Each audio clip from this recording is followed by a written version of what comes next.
welcome to the deep dive. Okay, let's unpack this. Today we're zeroing in on Dr. Reddy's laboratories. We'll be looking at their Q1 FY26 results and, what might be next for them. We've got the details laid out. So first off, the basics. Dr. Reddy's, they're based in Hyderabad, India, and they basically work across three main buckets. Global generics, which is the biggest piece and includes their biologic stuff.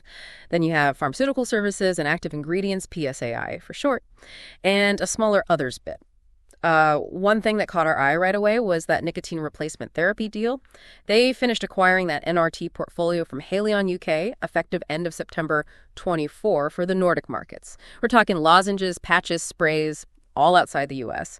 The actual licenses are shifting over between April 2025 and early 2026. Yeah, and what's fascinating here, beyond just the business side, is their environmental angle. Dr. Reddy's is actually the only Indian pharma company with a top A rating for climate from CDP, and they're leaders in water and supplier engagement, too. It gives you a broader picture of the company, their values. That's a really good point. Okay, so let's dive into the numbers. Here's where it gets interesting. Q1 FY26 highlights. The big story is double-digit growth, year-on-year, profitability holding steady. Total revenues hit about 85.5 billion rupees. That's up 11% from last year. But interestingly, flat compared to the previous quarter. Makes you wonder a bit. A bit of a pause there, maybe. So breaking that down by segment, global generics, as you expect, was huge. 75.6 billion rupees. That's like 88% of their total revenue. And it grew 10% year on year. PSAI brought in about 8.2 billion, up 7%, and others was around 1.6 billion. Okay, but connecting this to the bigger picture, you really have to look where that global generics money came from. There are some big shifts. Take North America, it pulled in, 34.1 billion rupees, still 40% of global generics, the biggest slice. But it actually declined 11% year on year. That immediately flags something, right? Yeah, that definitely stands out. Pricing pressure. Exactly, particularly on Lenalidomide, it seems.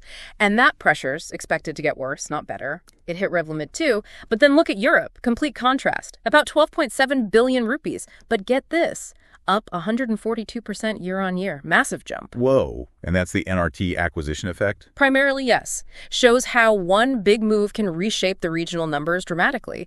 India chipped in around 14.7 billion, decent 11% growth there. And emerging markets were strong too, 14 billion rupees, up 18% year on year. Russia actually grew 28%, which is notable given everything. Okay, so a real mix geographically. What about profitability metrics, gross margin? Right, gross margin was 56.9% in Q1. Now that's down a bit from 60.4% a year ago, but it's actually up slightly from Q4's 55.6%, so some fluctuation there. And operating costs, SG&A. SG&A expenses, they increased, up 13% compared to last year, 7% from last quarter, about 25.6 billion rupees. R&D spending was 6.2 billion rupees. That's about 7.3% of their revenue. Pretty consistent investment. Okay, in EBITDA, bottom line. EBITDA came in at roughly 22.8 billion rupees. That's 26.7% of revenues, showing a 5% growth year on year. So operational profit is still growing, just slower than revenue. Profit before tax was 19 billion, up just 1% UY. And the profit after tax for equity holders ended up at 14.2 billion rupees, a 2% increase UY. So profit growth is quite modest right now. Okay, modest profit growth. But their financial health seems solid. Oh, yeah, very solid. They ended the quarter with a net cash surplus of over 29 billion rupees. That's a strong cushion. And their annualized return on capital employed, ROCE, is around 22%. That's a healthy number. Shows they're using their capital efficiently. Right, efficiency is key. Okay, let's unpack this innovation side a bit more. Beyond the numbers, R&D is the engine, right? In Q1 alone, they launched 26 new products across different countries. That's quite a pace. And in India specifically, 5 new brands plus 2 interesting assets. Beyfortus, an RSV vaccine. Oh, yes, Beyfortus, important area. And Sensimune, which is an Acarizex slit product. Right. So they're not just sticking to standard generics, they're pushing into more complex areas too. And this raises an important question. How does this R&D translate into getting stuff approved and onto the market? Well, in Q1, they filed 12 drug master files globally. Those DMFs are the building blocks. And in North America, the pipeline looks pretty loaded. They've got 70 ANDAs, those are the generic applications, and 3 NDAs, new drug applications, waiting for FDA approval. 70, wow. Yeah, and within that, 43 are para-for-Vs. Those are the patent challenges trying to get to market early, plus 22 first-to-file applications. Getting that FTF status can mean 6 months of generic exclusivity, which is huge financially. So real potential blockbusters in there, potentially. Potentially, yes. And they keep feeding the machine one new ANDA filing just this quarter. And don't forget collaborations. That deal with Alvotech on pembrolizumab. Right, the biosimilar. Exactly. Co-developing, manufacturing, commercializing. It shows they're serious about playing in the high-stakes biologics game. It's not easy. Okay, so a lot happening on the innovation front. But, here's where it gets challenging. It wasn't all smooth sailing. They faced some pretty significant headwinds this quarter. We already touched on it. But that pricing erosion, especially on lenalidomide in the U.S. generics market, you said it's expected to get worse. That seems to be the consensus, yeah. Intensifying pressure. And it wasn't just lenalidomide. Other products like Revlimid saw erosion too. And that directly ties back to that 11% year-on-year decline in North America we talked about. It's a clear cause and effect. And what's fascinating here is how that ripples through, right? Yeah.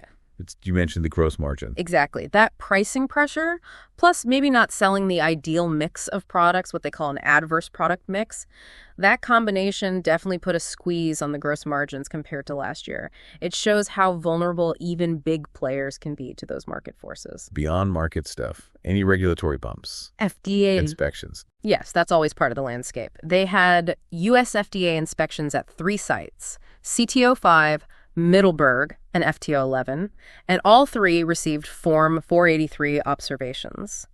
Basically, the FDA inspectors noted things they think need attention or correction. Is that bad? Like really bad? Well, it's not good, but it's not necessarily a disaster. It depends on the specifics. The key is how the company responds. And actually, there's a positive update here. The Middleburg site later got a VAI status, voluntary action indicated. It essentially means the FDA saw issues, but they believe the company is taking the right steps voluntarily to fix them. It avoids more serious actions like a warning letter, usually. So that's a good outcome for Middleburg. Okay, so one resolved, potentially. Any other major issues? Well, there's still that ongoing investigation. It started back in September 2020 from an anonymous complaint. It alleges improper payments to healthcare professionals, mainly in Ukraine, maybe other places too, could potentially violate the U.S. Foreign Corrupt Practices Act, the FCPA. Right, that sounds serious. Where does that stand? They've been transparent about it, disclosed it to the DOJ, the SEC, and SEBI in India. But the outcome, any potential fines or penalties, that's still up in the air. They say it's not yet reasonably ascertainable, which basically means there's lingering uncertainty. Okay, uncertainty there. Yeah. And geopolitical risks. Russia, Ukraine, Middle East. Yeah, like any global company, they're watching those closely, especially how conflicts might impact the value or recoverability of their assets in those regions. It's another layer of risk to manage. So what does this all mean then looking forward? The near-term growth seems a bit cloudy. Opaque was the word used. But they seem to have medium-term plans, right? Triggers for growth. Definitely. Despite the near-term headwinds, they're not just waiting it out. They're actively investing, pouring money into R&D, like we discussed, and also into growth-focused CapEx building factories, buying equipment, and they're scaling up commercial operations too. Got to be ready to sell the stuff when it gets approved. So what are those key medium-term drivers? If we connect this to the bigger picture, a big one is their launch pipeline for Semaglutide outside the U.S. That's a huge drug class. The weight loss diabetes drugs. Exactly. Getting generics or biosimilars of those to market is a major focus for many companies. Progress on their overall biosimilar pipeline is another key driver they point to. They're also really focused on strengthening the core business. That means, executing on the existing pipeline, getting more productive generally, and actively looking for business development partnerships, maybe smaller acquisitions. And consumer health. You mentioned the NRT deal. Right. That's explicitly called out as a medium-term growth driver. The NRT portfolio, plus their nutraceuticals business, they have that joint venture with Nestle. Consumer products can offer a nice, steady stream of revenue, often less volatile than prescription generics. And with that strong balance sheet, that cash surplus, they have options. Exactly. They have the financial muscle to pursue more inorganic growth, bigger acquisitions if the right opportunity comes along, and they're aiming to grab more market share everywhere. Look, management isn't hiding from the U.S. pricing pressure. They acknowledge it's intensifying, but they're banking on the NRT business kicking in, plus strong performance in their branded markets to kind of balance out that softness in U.S. generics. So it's a balancing act. Very much so. They face real challenges, pricing, regulatory stuff, the FCPA probe, but strategically, they seem to be positioning themselves with new launches, that pipeline, market expansion, all backed by solid financials. So here's where it gets really interesting, I think. When you look at a company like Dr. Reddy's, It's so much more than just quarterly earnings, isn't it? It's this whole complex dance, navigating global markets, pouring money into R&D, making strategic buys like the NRT one, and all while dealing with intense market pressures and regulatory hoops. It really gives you a window into the kind of resilience and, well, strategic foresight needed in this industry. Yeah, absolutely. And this raises an important question for you, the listener, as you process this. Think about how all these pieces connect. The basic company structure, the financial results, the R&D bets, the challenges they face. They aren't separate things. It's this dynamic interplay, this constant adjustment that really shapes where a company like this is heading in such a competitive, highly regulated world. A really crucial final note. We are not SEBI-registered financial advisors. If you are thinking about making any investment decisions based on this, please consult with a certified financial advisor first.